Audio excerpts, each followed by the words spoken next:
But we're talking about stars a little bit. I hope you can see this. This is a picture of a spiral galaxy. Light years are a measure of distance, not time. It's the distance that light travels at its present rate in a year. This galaxy is about 2 million light years away, apparently. Here's another one. You see these pictures in magazines and all the time. Here's a galaxy, spiral nebula, that's 18 million light years away. So it's about 9 times as far as the previous one I showed you. Here's one, in fact 2, but they're about, the big one, the main one here is 25 million light years away. These are big distances, especially at the speed of light. Set that aside. Here's one that's 32 million light years away. Here's one that's 65 million light years away. These are all spiral galaxies. There are lots of other nebula, but these are spiral nebula. And here's one that's 106 million light years away. Now, I don't know if you've noticed as I was flashing through these things, but here they all are at one time. And do you notice anything strange about these galaxies? One's only 2 million light years away, 118, 125, 130. I deliberately put them in distance order, okay?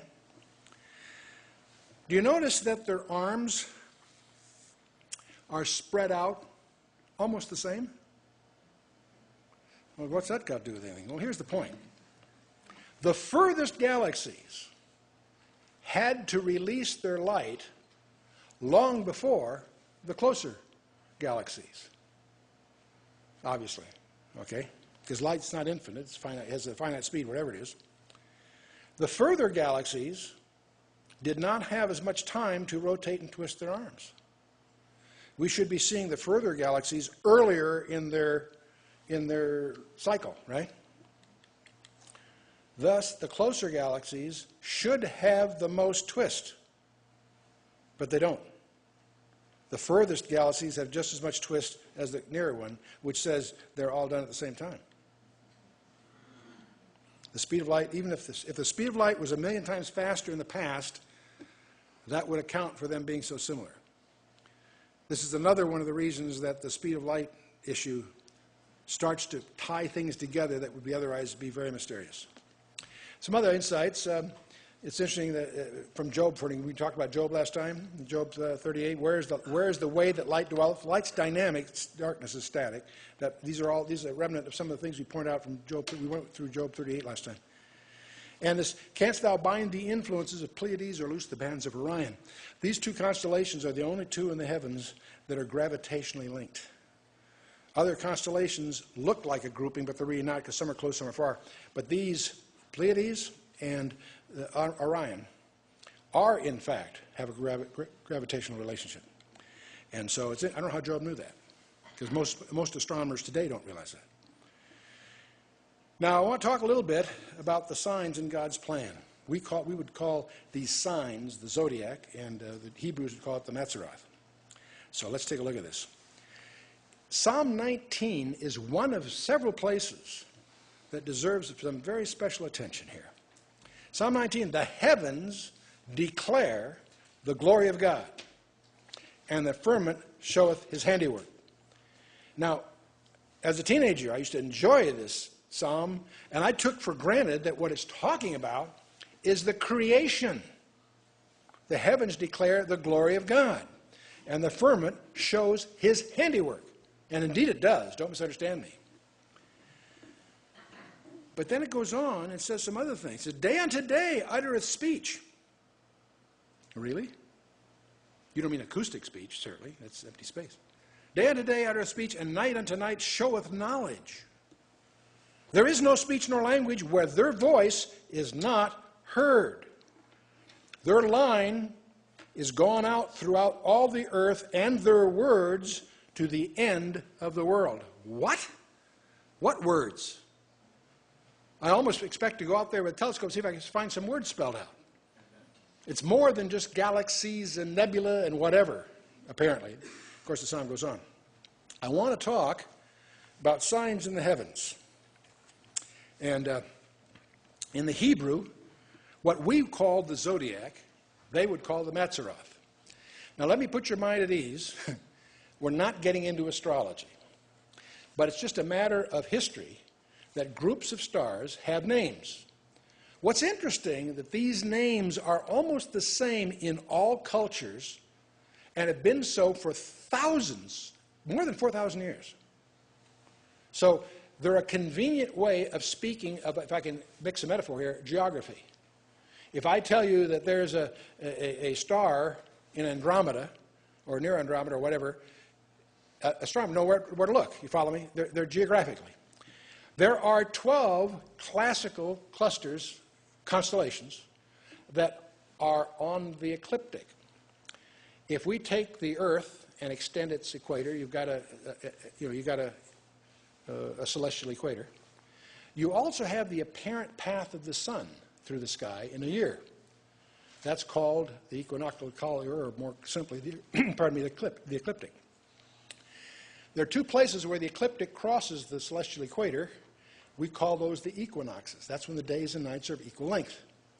When it's furthest north or south, that's the solstice, winter, solar solstice. Now, our days are determined by where the sun is apparently in the path. It's actually where the Earth is, but you know what I'm talking about.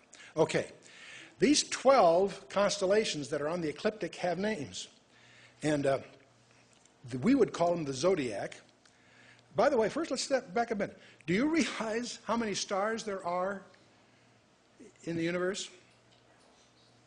There are hundreds and hundreds of billions, so much so that there's no number I could give you that we could even relate to in terms of galaxies and so forth. But here's the mind-blowing part. The next time you run into that, a planetarium show or a book on astronomy, realize that every one of those stars has a name. You know, when you start thinking about that, that's wow. Psalm 147, verse 4, and in Isaiah 40:26, God calls them each by name. Wow. Let me tell you, I wish we knew more of the names. We know a few of them, and what few we know are absolutely stunning. All the stars have a name. Now, what we call the zodiac, that's from the Greek zodiakos, which comes from a Hebrew root, which comes from Sanskrit, but means sodi. It means the way. Now, most astronomy books assume that it's called the way because that's the way of the sun. It's the path of the sun. Having studied this at some length, I'm thoroughly convinced that this term is being used exactly the same way as it is in the book of Acts. It's an allusion to God's plan of redemption. God's plan of redemption. One of the earliest zodiacs we know of is in the Temple of Dendera in Egypt. It's about 2000 BC. And it's interesting how when we find other zodiacs, they're all derivative of the same kind of name, same kind of concepts. The Temple of Dendera is in Egypt, and it too has all these colorful types of appendages to the classical signs of the zodiac. Now, what most people don't realize that by the way, the 12 signs of the zodiac are linked to each of the 12 tribes of Israel.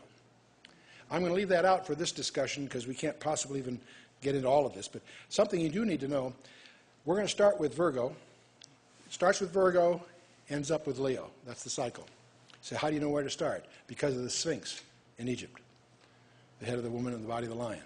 And the word Sphinx means the binding together. But let's get on with this. Virgo the Virgin, we've all heard about that. What you may not realize, for each of the 12 constellations, there are 3 closely associated with it. They're not on the ecliptic, but they're nearby. They're called decans. Now, the decans for the Virgin are Coma the infant.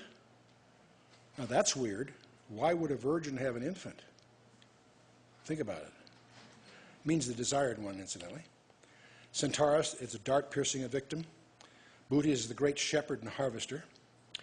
The next major constellation is Libra, which means the scales. And the three decans for it are the cross, the victim, and the crown. That's kind of interesting.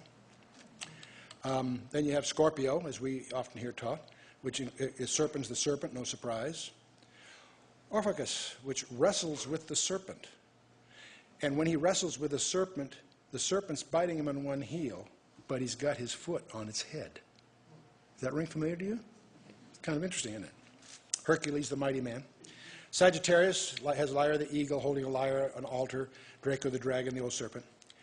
Capricornus has an arrow, an eagle, and a dolphin. And Aquarius has a southern fish, a winged horse, and a swan.